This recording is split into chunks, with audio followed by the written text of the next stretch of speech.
The truth, it's out there, and it's waiting for you. The Unexplained Network is your source for the best in paranormal programming, live video streaming, and audio streaming from hauntings, UFOs, Bigfoot, cryptids, and the ever-expanding realm of the unexplained. Listen live or on demand now on Spreaker, Apple Podcast, Spotify, iHeart, and Pockets all over the World Wide Web. The Unexplained Network, where unexplained lives.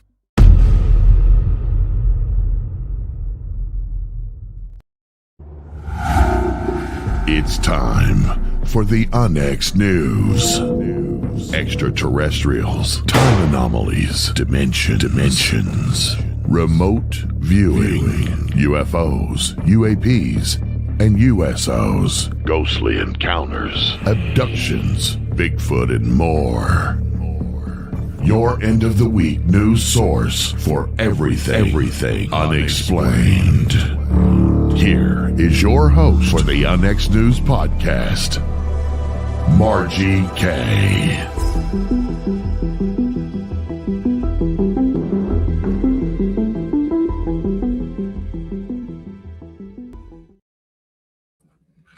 Good evening, everyone, and welcome to Unex News. We are here every Friday, although I haven't been here for the last 3 weeks because I had that darn upper respiratory flu. Don't get it, okay? I'm just telling you, stay away from people and don't get it until it passes over. So anyway, I am back with a vengeance, and I do have a couple of things that I would like to mention before we really get going here with this great show I have for you today. Brand new book just was released today by Unex Media. It's Impact Special Edition by Dr. Gregory Rogers. And this is a fascinating work of fiction, but it has to do with, of course, the space shuttle disaster that occurred. And he was a flight surgeon with NASA, and it's a fascinating read. It's available at Amazon. And we have got also, I just wanted to mention, Unex is doing 4 conferences this year. They're mini cons, one-day conferences, doing one in spring, summer, fall, and winter, of course. So for the winter conference, that is UFOs, and Race Hobbs is handling that. Next up in March, I am doing, no, I'm sorry, that one is March. Next one after that in the spring is going to be Consciousness and Contact, and we have some great speakers lined up for you for all of these conferences, by the way. And then in August, cryptids of all types. Sasquatch, Dogman, Mothman, all your favorite cryptids are going to be in that one-day conference. And in the fall, well, you guessed it, paranormal, of course, with some top paranormal researchers and authors. I know you're going to love that. And I'm sorry, my voice is not 100% yet. We're just going to have to deal with it. My guest today is Tyler Kiwala. He's been on the show several times.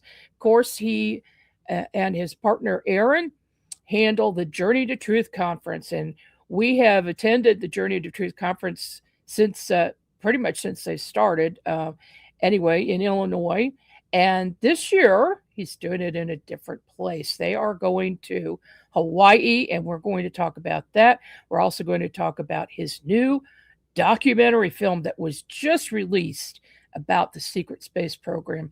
And my listeners know I am extremely interested in the secret space program for various reasons, because I had some strange involvement with that myself.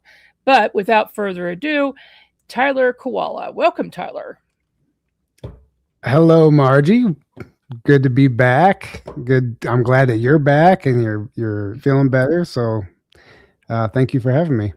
Yeah, it's great to have you back. It's been a while since we talked. And of course, you are a very busy guy. You've had a lot going on. Let's just dig right into your latest documentary film. What is that about?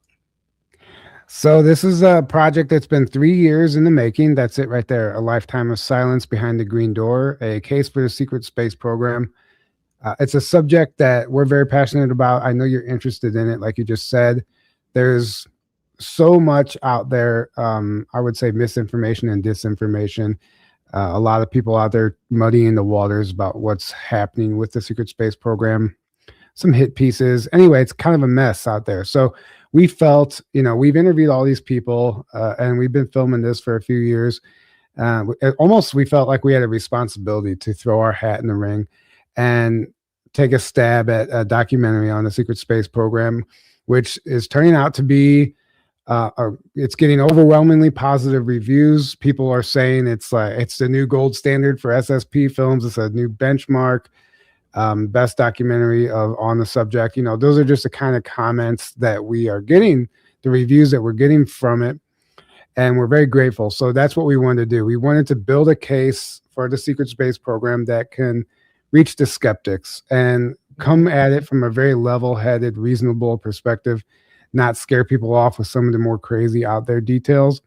The film primarily focuses on the Earth-based side of the programs, the tracking and monitoring of children all the way through their, childhood all the way through early adulthood into the military. We highlight military whistleblowers, people that were recruited out of the military. And I know you fall into that category as well, Margie. So if we do a sequel, we might have to talk with you about that. But we wanted to basically focus on people that we knew had credible testimonies, had military credentials that people could go research, and Earth-based recruitment attempts, not just there's a lot of people out there that talk about the secret space program that weren't in the military, not saying that their testimonies aren't credible, but as we know, the mainstream skeptic out there, or just the everyday channel surfer, they tend to listen to and believe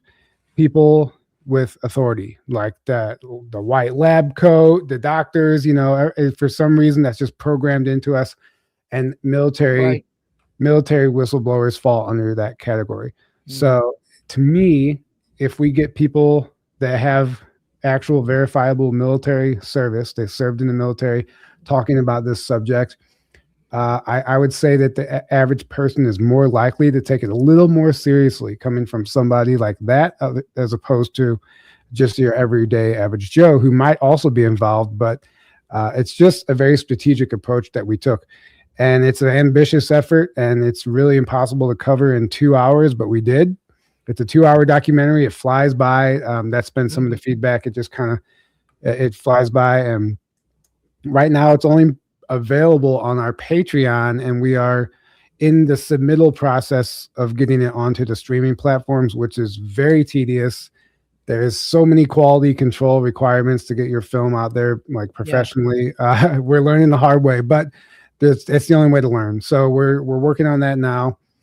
And if anyone is interested, they can go to our Patreon, which I can send you that link if you don't have it already, but Journey to Truth Patreon, and you can purchase the film to own over there, or wait for it to hit the streaming platforms. But I'll let you ask a follow-up question, because I could go on and on about this whole subject. Well, it sounds fascinating. The subject is fascinating. I think everybody needs to know about it. So if there is anybody out there who has not heard of this, or they maybe have heard of it but don't know the details, this would be the place to go. And even though I have not seen this yet, I know Tyler, and I know he does really good documentary films, and I know this is going to be great. Who did you have appear in the documentary?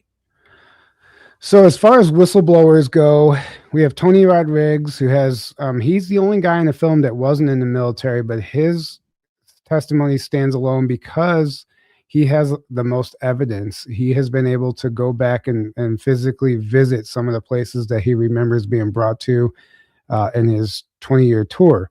And not many people are able to do that. His memory recall is very good. And I actually went with him on location to Inyo Kern, California, where we did some snooping around on this military site and filmed a lot of it, which is in the film. And it's the bulk of the film, actually. And it's a very emotional segment, watching him go back to this place and remember what it was like, and have like those emotions come back for him. So That was one aspect. So Tony Rodriguez, then Daryl James, he was a Navy veteran. Nira Isley, Air Force veteran. Morgan Johnson, Army veteran. Mary Beaver, Army veteran. Patrick Riley, Army veteran. So a lot of people through the Army. And then Laura Eisenhower, who is the great granddaughter of Dwight D. Eisenhower, President Eisenhower, 34th president. And then we have Carrie Cassidy, who is the host of Project Camelot. She's kind of been a trailblazer for the SSP whistleblowers. She's been doing it for 20 years now. And then Dr. Michael Sala, he was the last interview that we got, and it was I think it was the cherry on top for the film. He's been heavily researching the subject for a number of years now, and having his stamp of approval on it really meant a lot to us. And he kind of helps dovetail and tie everything together in the film. Aaron and I make a small appearance, and then Derek DeStefan, his grandfather was part of Stephen Greer's Disclosure Project in 2001, if you remember that, when all those whistleblowers came out, and his grandfather was the only one to talk about very specific things, including the ACIO, which is the Advanced Contact Intelligence Organization, or the Alien Contact Intelligence Organization, something that no one else would really talk about for almost 20 years later. He started maybe 15 years later. He talked about that in 2001, which is very interesting. Anyway, he has incredible testimony. He has passed away. He wrote a book in 2003 called Life with the Cosmos Clearance that basically just blows the whistle on the secret space program, and a number of other things that the military industrial complex and the government is involved in. And he passed away after he wrote that book, but his grandsons are still alive, and they have all his documents, military credentials, and his book, and just a ton of evidence, and they're kind of continuing his legacy. So we interviewed his grandson for the film, and the whole thing basically all put together just builds a case for the secret space program. And you know, some of the stuff is hard to believe, but there's no way to tell the story without telling the story.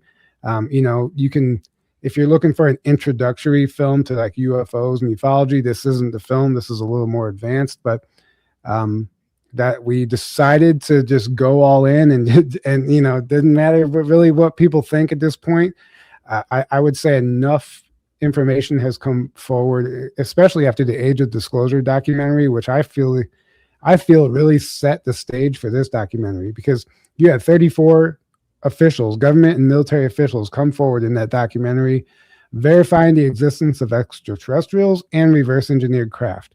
And among a few other things, as far as, you know, they even kind of got into time travel in a very small segment of that film, but they did the hard work for us. Now that, you know, the government has put their stamp of approval on that stuff, this documentary takes it a step further, and you hear from people who are actually involved, not people on the outside looking in. So it's different, it's unique, it's the first of its kind, and we're very excited for everyone to see it, and we can't wait for it to hit the streaming platforms and get and allow the world to see it and get some feedback. You know, when people go down this rabbit hole and start coming forward, people who have had these experiences, they often become targeted individuals. And you and I have both had experiences with that. Did everybody involved in the film that you interviewed, were they also targeted individuals? Yeah, I would say easily. Yes, in some capacity. Maybe not everyone, but definitely the people that were in the military that are really blowing the whistle on this stuff, sharing things that they're just simply not supposed to be sharing.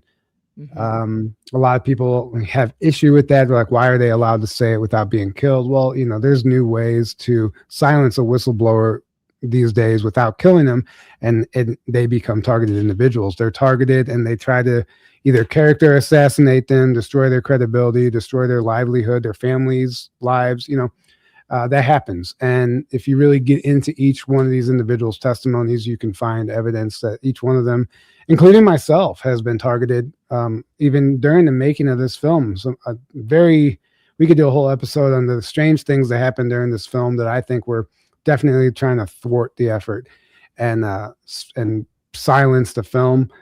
But they don't know me, or maybe they do, but that just actually motivates me even more if I know somebody doesn't want this information getting out there. So, Yeah, and you've always said that as well. right. Can you share with us one or two things that occurred that would be along those lines? Um, yes, I don't want to name people's names, because one thing I realized is we cover all kinds of stuff, but it's this subject in particular where we'll get the most pushback from people in the community. Some of them are bigger names out there in ufology. Um, in two occasions, we had people try to reach out and demand basically threats. I will say threats from people that we thought were friends, almost telling us to not do this film, and tried to almost in some cases threaten to take legal action, and they couldn't. They didn't have a case, so we had to approach this from a legal perspective, um, knowing that somebody could try to come after us just because they even though they think they can, but they really couldn't. They wouldn't have a case, and we had to do a lot of research and get some legal advice from some people along the way to make sure that we weren't overstepping any boundaries, even though some people thought we were. But I ultimately think, from the highest perspective, that it was just somebody out there didn't want this film to be made, and it would have a normal person may have been scared out of making the film entirely, so I don't want to deal with this stuff. And there's just been a number of hit pieces, just online stuff about Aaron and I, and some rumors that were started to destroy our credibility that aren't true at all. Heartbreaking stuff that people were believing to just to take away the credibility from us in general. So it was just a number of things like that. And then down to a personal level, some very, some targeting, some things that I just, maybe I can't prove that were trying to stop the film, but indirectly, I think things were happening in my life to distract me on big days whenever I had a lot to do, or something else would happen in my life that would pull my attention somewhere else. It was a battle. Like, the whole film was actually a battle. It wasn't like this fun project. It was fun because I'm passionate about it, but it was really a battle to get this film out there. And we're still struggling even with the quality control issues. It seems like there's just so much pushback, and it's like almost not normal, but we're getting there. So you're muted, by the way. It's unreal what lengths some of these people will go to, and I think some of them might even be bots that Right. have an assignment. It's AI that's assigned, hey, you need to go attack this person. Because as of late, I've been getting some serious threats from individuals, which really I've never experienced that before. And, supposedly they're sending their real name. I don't know who they are, but yeah, even death threats. Right. And Yeah. I think that it's set up by the military to discourage us from doing what we're doing and talking about these things like we are right now. But the public needs to know that it's real, and don't believe everything you see out there on social media about people like Tyler and Aaron, because it's probably BS. If it looks like it's not real, it's probably not real. Right. Yeah. Yeah, I mean, and the people that know us know better. But if you don't know, then you're likely to believe something, because how would you know any different, if we're just like, if we're not involved in that person's life, So the people that know us, like, and we're fine with it because we know ourselves, we know we're in integrity. So the rumors are, some of them are just so false, they're hilarious, they make us laugh. But and if people choose to believe that, then that's on them.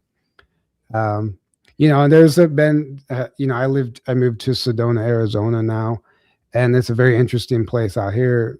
A whole episode can be done about, this is basically a retirement community for military veterans and intelligence agencies. And there are a lot of, I would say, CIA fronts out here. And I've done some research on this. And it seems to be the case. A lot of art galleries and other stores that are fronts for, the CIA. Oh, So no they're kidding. tracking and monitoring everybody out here. If you go into certain stores out here, they're almost overly curious in your life. They ask you a lot of questions and just all by design. But I did meet an individual out here that shared some very disturbing stuff with me about what they're doing and what they're capable of doing, not just here, but anywhere. And he said, no matter what you do, don't share this information on your podcast or with anybody. And I'm going to leave it at that. But if what he told me is true, then effectively anybody could be a targeted individual with no effort at all on the behalf of the party that's targeting you. It's very easy for them to do basically whatever they want. Yeah, it's 1984, Big Brother all over the place. Right. Some of the things that I've heard about, and 1968, my father walked into a room that he wasn't supposed to be in, and it turns out it was a military operation, and they were spying on people through their televisions in 1968. Right. So what do they have now? Basically anything that you can imagine, I would say. Yeah. I've heard every television set, every mirror that you buy, and now windows as well. They have two-way cameras, and also anything that's got a mic on it can be reversed so that they can listen to you. Right. So there's a mic in the speaker. You may remember there was a guy, his name was Tom Hastings. Maybe you don't, because this was Debbie Ziggelmeyer's MUFON, and I don't know if you were there. You only came to speak like once a year, but Tom Hastings, he's an ethical hacker, and what he does is companies hire him to hack their system, to find flaws in their system. Right. And that's what he does. And he spoke at MUFON years ago. I've tried to get him on the show since then, but he's kind of afraid to go into this subject now, and he won't do it publicly. But he also dove into his presentation. He talked a lot about the Gary McKinnon hack and all that stuff, which we actually cover in our film. But he told me privately, he said, the best security system that you can have nowadays is no security system, because what they do is they're able to hack any camera, especially any smart appliance, anything nowadays. The more tech you have, the easier it is for them. And he said they would test them, and one of his tests was just here's a home. They have these like mock-up homes that they have to try to hack. And this home had no security system, nothing for him to get into, but it had a smart fridge. And he was able to access a camera inside of the smart fridge that nobody knows is there. And then he was able to watch the people in the home, or just view inside of the home through the smart fridge very easily, he said. And he recommended to me, he's like, the best security system is beware of dog sign, basically. Like, just don't have that stuff up, because they can easily, I'm not telling people not to do that, because I understand Ring doorbells, it's all a thing now. But that's what he told me years ago. And I believe him that it's very easily to hack any of that stuff. And, it's just something to consider. Well, that makes a lot of sense. I'll tell you what, we're going to take a short break. And when we come back, we'll talk more with Tyler Kiwala. Behind every ghost story and creature feature lies a far more terrifying truth. The real monsters wear human faces. In the chilling book, All Monsters Are Human, from Derek Smith, 10 Twisted Tales expose the darkest parts of the human soul. From killers hiding in plain sight to obsessions turned deadly. Each story invites you to step into a shadowed world where morality unravels, and the only thing more terrifying than what lurks in the dark is who. These aren't just horror stories. They're reflections of ourselves, showing what happens when fear, rage, guilt, and desire take control. Visit nxmedia.com for more information on All Monsters Are Human from Derek Smith. And you can purchase them at amazon.com from nxmedia.com. The new book, How to Research a Haunted House by paranormal investigator Margie Kay and professional researcher Violet Wisdom is now available from Unex Media. This one-of-a-kind book explains how to do research on a house with uncommon methods and resources used by historic home researchers, and how to determine who may be doing the haunting and why. How to Research a Haunted House can be used by homeowners, renters, investors, and it should be in the library of all professional paranormal investigators. Get this unique book at unexmedia.com or amazon.com. That's unexmedia.com or amazon.com.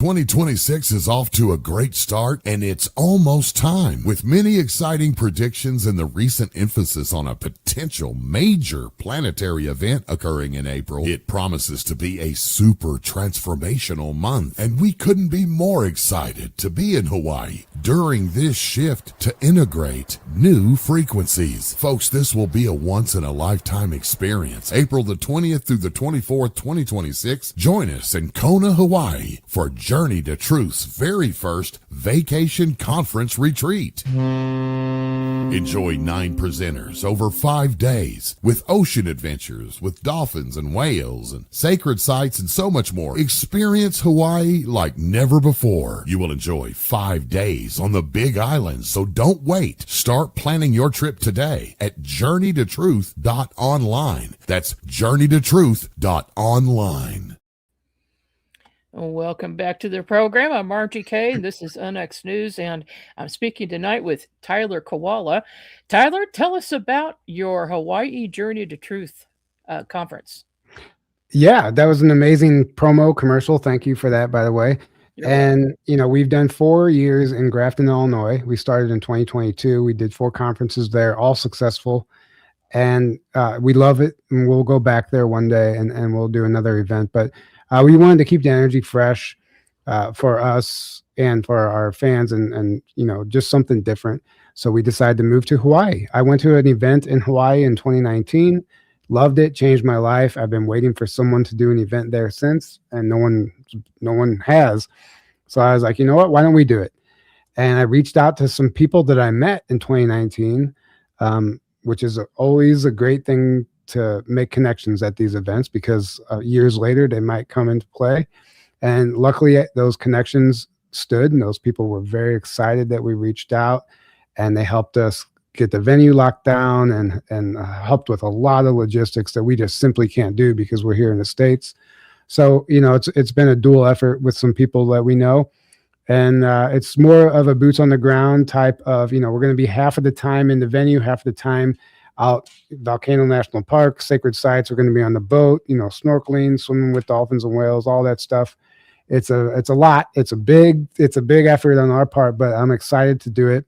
It's a smaller event, about 100 people max, just because that's all the venue holds and that's all we can handle with the dolphin boats and stuff like that.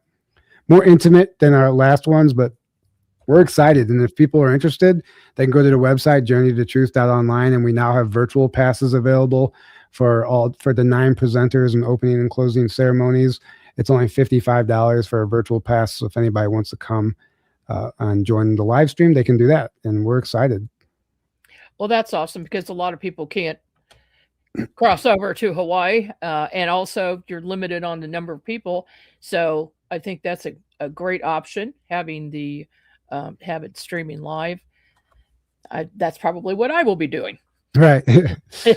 Indeed. There is Hawaii is a special place.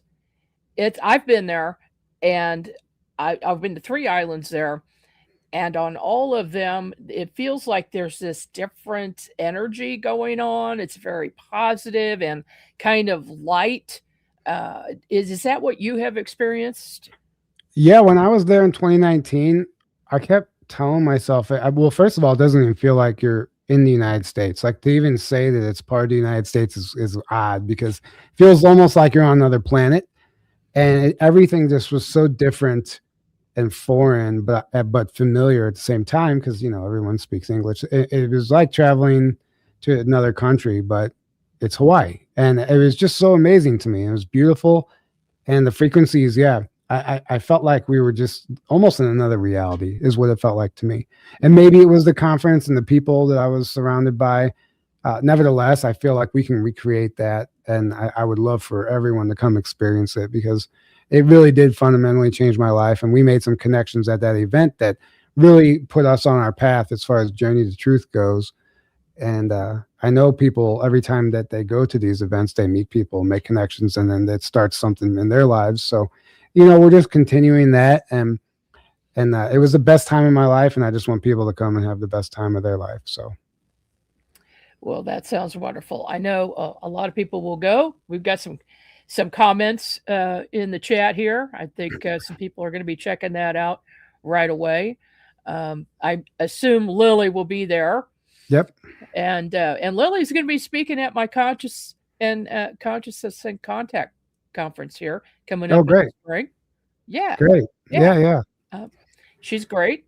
Mm-hmm. And, and where you are in Sedona, there's also this high energy.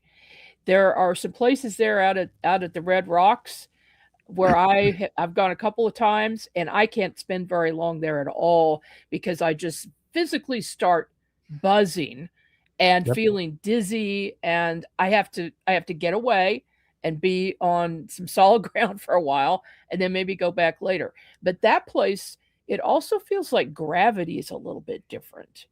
What has your experience been?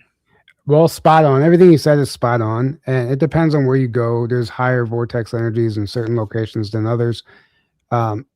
It's intense. I've talked to a few people out here now that say, the natives, they never lived in the Sedona vortex. If you look at all the runes and artifacts, they're all found on the outskirts of Sedona, almost like they were smart. They knew better than to reside and sleep in the vortex because it's an intense energy to live in. So they lived on the outskirts, and then they came into the vortex for ceremony and gathering and even astral travel or interdimensional travel, according to some of these legends, which, there are a lot of portals. There's Bradshaw Ranch out here, which is like Skinwalker Ranch kind of. It's just a paranormal hotspot. There's documentaries on Amazon Prime about it. I've been there a number of times. A number of wild stuff happens out there. It's not really, there's no brochure for the place. It's an old abandoned ranch. You have to basically go off-roading to get there. It's in the middle of nowhere. But it's a hot spot. And there's no question about that. Yeah. Anywhere you go here at any time of day, every day feels different. It's like the energy is just like this ebb and flow. It's always moving. Some days it's really intense. Some days it's lighter. As far as, I mean, I don't even know how to describe it. It's just something. There's a reason this place is what it is. And there's a reason there's a history here, and there's a reason people are drawn here, because I think there's potential out here for great spiritual growth, but there's also potential to have a bad time too if you're not ready to deal with that type of stuff. And it could be hard on your physical body, your emotional body. Everything that you've been avoiding will come to the surface in these energies. It's like just brings everything up to be purged, and it's not for everybody. But if you're on that path, then come out here, because in fact, I feel like my journey has been accelerated living out here. It's like puts you on a fast track. Like you can go live over here and kind of do life at this pace, but then come out here and you're just on this roller coaster, and it's great in a lot of ways. It's also, it's intense, and there's so many things we can talk about as far as, what's happening here. Well, it's a complicated place, like you mentioned, but you did tell me, you gave me a little teaser that you found your first Sasquatch footprint. So I did. Yeah. Yeah. So if you want, I can share my screen really quick and show you. I would love to see that. Let me see if I can. Okay, share screen. And where were you? Right here in my neighborhood, at my Oh, house. Yeah, entire screen. Oh, you know what? It's saying I'll need a restart Chrome to share my screen. oh, we can't have that. Yeah. Okay, so I'll just tell you about it. Tell. So Lily, as you know, she's in communication. She's with all sorts of beings all the time, and she's psychic, very similar to things that you do. She was we were sitting here one night, and she was starting to get a message from the Sasquatch, which, by the way, they're all around my home. And I can tell you stories. Even before I bought this place, they were like even guiding me to this home. And there were so many things, just synchronicities, Sasquatch related stuff when I moved in. They like this area, according to Lily and many other people. They really like this spot. So she was getting a message one night. They said that we have a gift for you, and they're going to leave us a footprint. They were going to have a print for us. That's cool. We assumed it was going to be at Jack's Canyon. It's a trail we like to hike, which is a hot spot. Like, you can definitely go have Sasquatch activity over there. That's just, I've seen them in my third eye. I mean, they're over there. I found a track over there too earlier on in the year.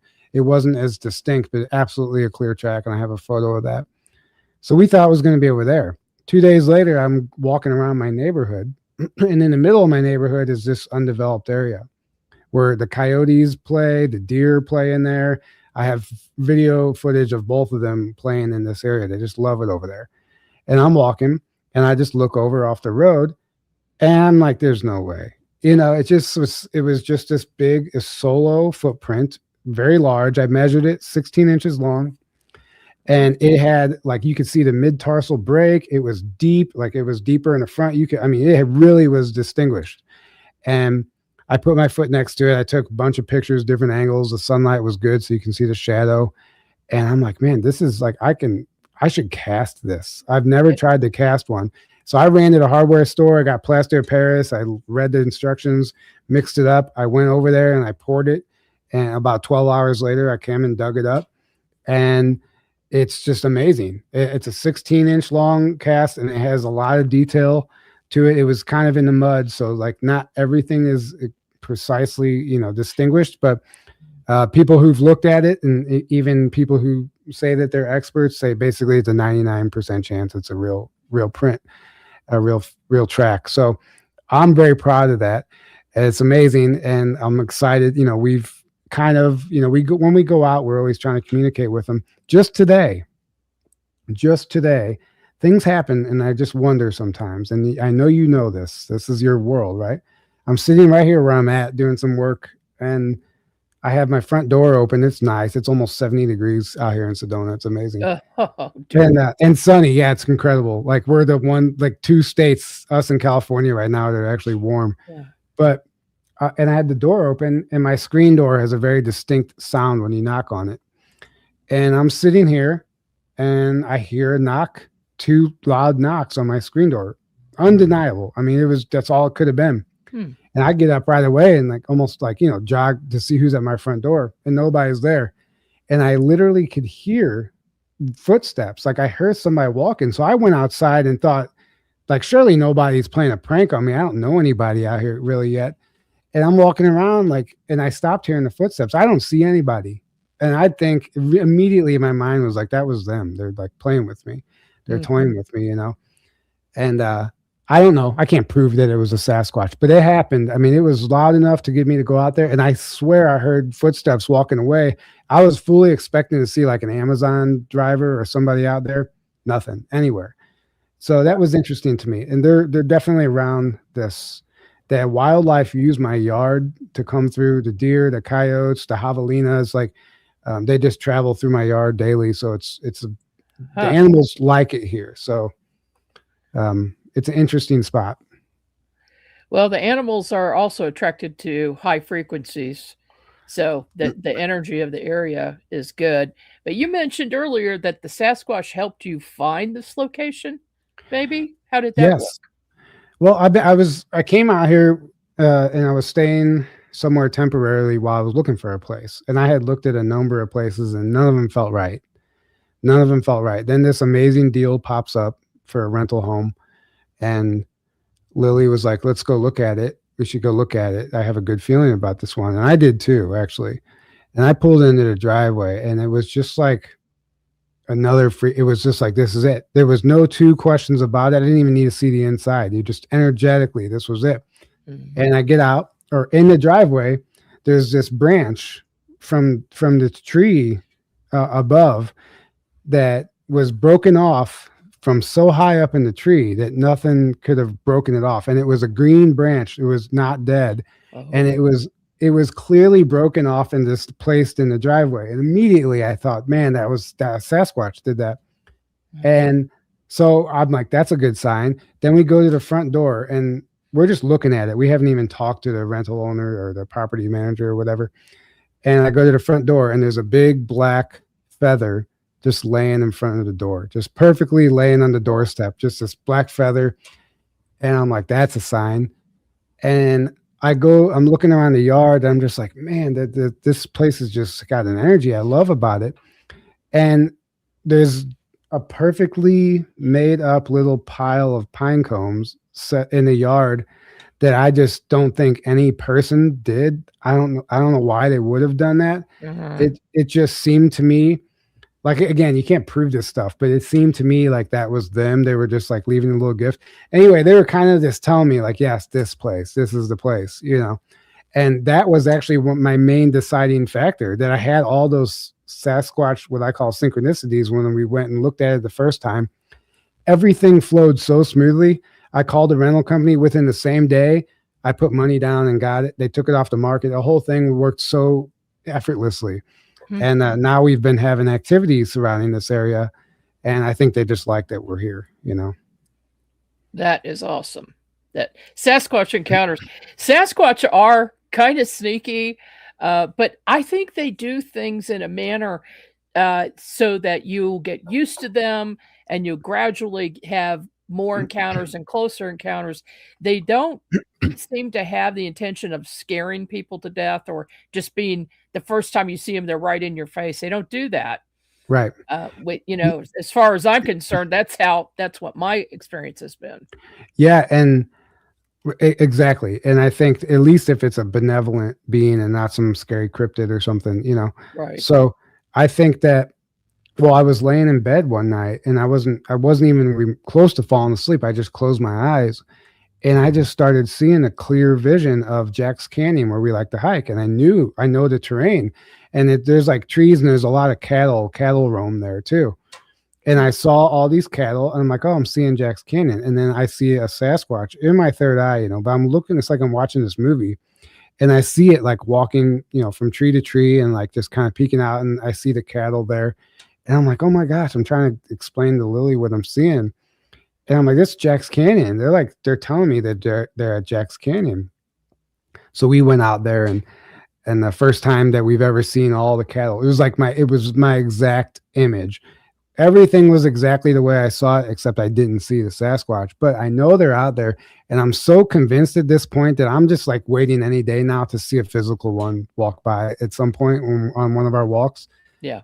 I just think that like the series of events that have been happening, I think that they're priming me for an encounter.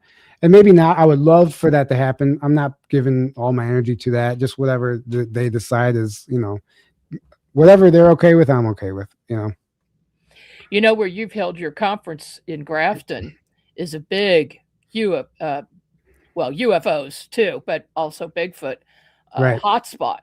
And a lot of even some other shows have been out there. BFRO has been there. And every time I've gone, I've had some kind of an encounter. Well, at the last event, they showed up only for a few people. It was very, very late at night. There were just a few of us out.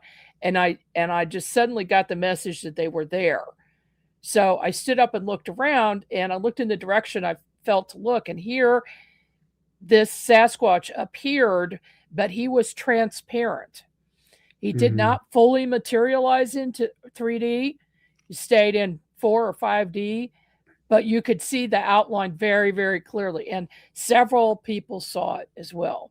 And then several more appeared in like a half circle around us.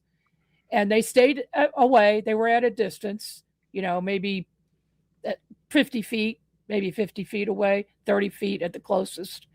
But it was clear they weren't there to scare us off. Right. They were just kind of letting us know that they were there.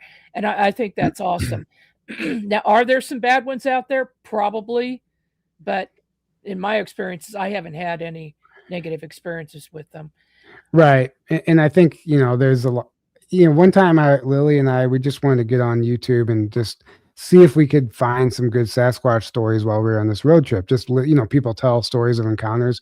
And for whatever reason, like everyone we found was some fear mongering threat, scary thing.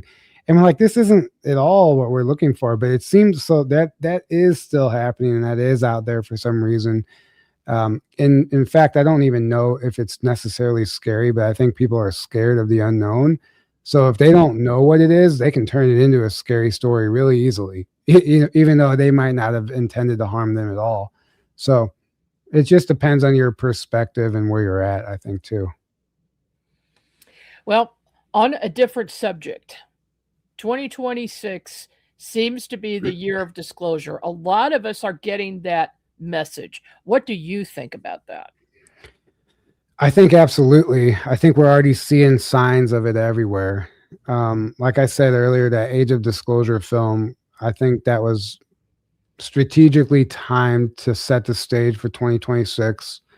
As far as secret space program, UFO related alien stuff goes, just disclosure in that aspect. And then, our film is just, we've been trying to get it out for years, and it seems like it was all divinely timed to get it out. And when that gets out, who knows, where that'll go. But I think that'll play a role in priming the collective that there's something more. And then we have that Steven Spielberg disclosure movie, Disclosure Day, coming out in June something, 8th or something like that. And they're talking about like full disclosure happening in that movie. And now there's this like running bet online, like for the Vegas bets, I forget the website, that, Donald Trump is going to make this UFO disclosure speech. And there's like a 99% chance that it's going to happen. Like the odds are totally in his favor. Like if you're a betting person in Vegas, it's like a no-brainer bet to put money on that he's going to be the one to tell us. And now there's this filmmaker that came forward and he's like leaking this information saying that this disclosure speech is going to happen on, I think, June 8th or 9th, like right around the time all this other stuff. It's like right before the Steven Spielberg movie is when they're like betting on Trump to come out and give this speech. Not that disclosure has to come from him, but it seems to be the theme this year. Like everyone is getting information, all the psychics, the channelers, they're tapping into stuff. There's weird, crazy stuff happening with the financial markets that are kind of pointing to some sort of a reset, that are really exposing some of the corruption. There's just a number of things on the table. April, there's predictions about April being this big month. I've talked to people that claim that there's going to be a massive flood in April. Somebody told us that we weren't even going to have our conference in Hawaii because all Hawaii is going to be underwater in April. I'm like, okay, well, thank you. We'll see.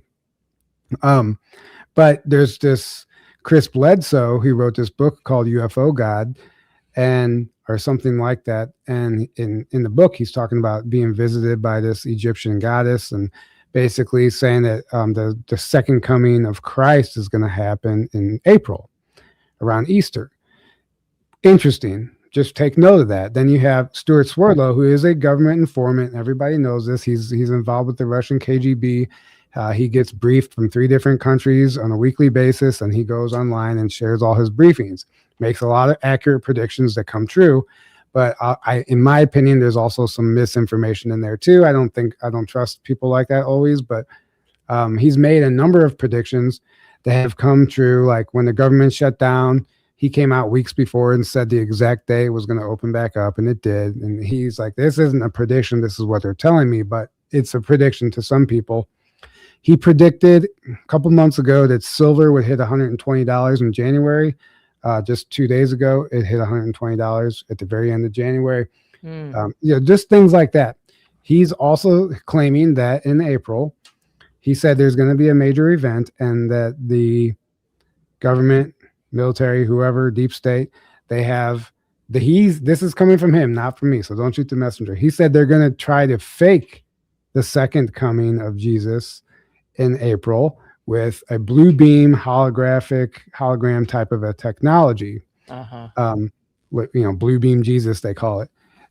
And there's Zaysan, who spoke at our conference. He's a Pleiadian contactee. He was telling me months ago in September that his Pleiadian contacts are very excited about April because they don't see a second coming. They don't see any of this other stuff. They just see this like massive, basically weight being lifted off the planet. There's going to be like this shift in consciousness and energy, like this transition. I asked them to explain it to me. They said, if you're not really paying attention, you may not notice it, but the people who are in tune are going to notice that something changed in April on this planet. And they're not going to be able to put their finger on it, but the way he says it, it's like there's all these chains holding us down, and these chains are just going to be broken free in April energetically, and it's going to allow for this essentially a quantum leap on this planet as far as technology goes. Disclosure, like we're just going to start seeing things rapidly happen as if they're not already happening fast now. It's going to be accelerated, almost like I liken it to Roswell. After Roswell, there was this leap in technology after, they reverse engineered that stuff. It seems right now I follow all the aerospace industries on X and all the militaries and everybody. Every day they're rolling out these new technologies and these craft, and they're just silently doing it on X. And if you're not paying attention, you're not going to know about it because no one's reporting on the news. But it's next level insane technology that we see in sci-fi movies. They're just coming out and saying, yeah, we have this. Matter of factly, we have direct energy weapons. We have this hologram technology. We're using this new advanced unmanned fighter jet that can, whatever, all this crazy stuff that wasn't supposed to exist is all just starting to quietly trickle out right now. It's all setting the stage for, I just think it's going to be like a tidal wave of disclosure in this year. I mean, it's already happening, and it's going to be chaos. It's like systematic chaos. I think that we've been suppressed and held down and held back for so long. It's not going to look pretty. There's no easy way to do it. A lot of the systems are going to collapse. The governments are going to just, no one's going to know what to believe or trust. It's going to be so chaotic. I don't think people are going to be able to keep up with it. But I'm excited because I think this is what we came here for, like this transition, so we can break free from that old paradigm that's been, keeping everything in the shadows. And now we're going to start to see these breakthroughs in technology, potential real ET disclosure. I mean, who knows, even first contact type of situations. Maybe we're not quite there yet, but I think we're on our way. And 2026 is going to set the stage for a much brighter future if you know what to look for. And it can be scary because, like I said, it seems very chaotic, and it is, but it's basically, I think everything is aligning for our highest good at the end of the day. Why do you think the major media outlets refuse to cover things like this, refuse to cover UFO sightings, credible sightings, and more? Well, that's a great question. I think it's on some level, there is still I'll just say some dark players are still pulling some strings, and it seems to be the media mouthpiece is one of their last effective weapons at manipulating the masses. And I think that's one they're really fighting to hold on to. And a lot of people know that they're just not reporting accurately on the truth. And in fact, they don't cover hardly any of this stuff that we talk about. And whenever you have all the major networks saying the same thing, it's not them talking. Okay, now who's really talking? Who's giving them those 4 a.m. talking points? Right. So there's still somebody masterminding that whole thing. And in my opinion, I don't know when that will change and when we'll start to see honest, accurate reporting of just on anything in general, not even to make it political or about UFOs, just everyday stuff. It just seems like, I used to live with my aunt and uncle for a short period of time in my life, and they had the news on every day. And I would just hear it in the background, and it just seemed like you only hearing about these shootings and all the dark stuff, like just this nothing positive. I'm like, man, what does that do to your psyche, to the subconscious mind, just every day being bombarded with this negative news? That's by design. If they can keep us in those lower fear frequencies, then they can control us. So I think we're going to see that start to be dismantled, especially whatever wave of energy is coming through in April or being released in April. If that's true, I would say that we just expect to see some changes. All right. How can people watch your documentary? They can go to our Patreon, which if you go to our website, journeytotruth.online, there's links to take you straight to the documentary. That's probably the easiest way. For if anyone doesn't follow us anywhere else, they can go journeytotruth.online. You can click a link to our Patreon. We have a link directly to the documentary. Is everything that we do is on the website, so you should easily be able to find it there. But if you're just on Patreon, just look us up on there and you can find it. So you don't have to be actually a member to purchase, a Patreon member to purchase a film. You can just buy it as an outright product, and you don't even have to sign up for the membership if you don't want to. So don't feel obligated to do that. And it should be on its way to the streaming platforms once it gets through quality control. If we can get over that hurdle, then expect that. And hopefully they give us a 2 to 12 week window for that streaming platform thing. It's a very broad window of when that could actually hit the streaming platforms. But we're hoping that it can be expedited, and it's sooner than later. And your conference, how can people sign up for that? And how many seats do you have left? Same thing. The website, you can type in Journey to Truth Conference on Google. It should bring up our website, but you can go to our website, journeytotruth.online. There are 18 spots, in-person spots left, and they're going to go. We believe it'll probably sell out. So if you are serious about going, I would snag your spot now, because those could go pretty quick. And yeah, and if you can't make it, like I said, virtual passes are available on the website as well for $55, which is a great value. And we just love to see you there, and we're really, really looking forward to it. Okay, well, congratulations on the documentary, and good luck with the conference. And thank you for being on the show tonight, Tyler. Yeah, thank you. It's always a pleasure. Anytime. All right, we'll see you again soon. Everybody, I'll be here next week with another great show. And see you then.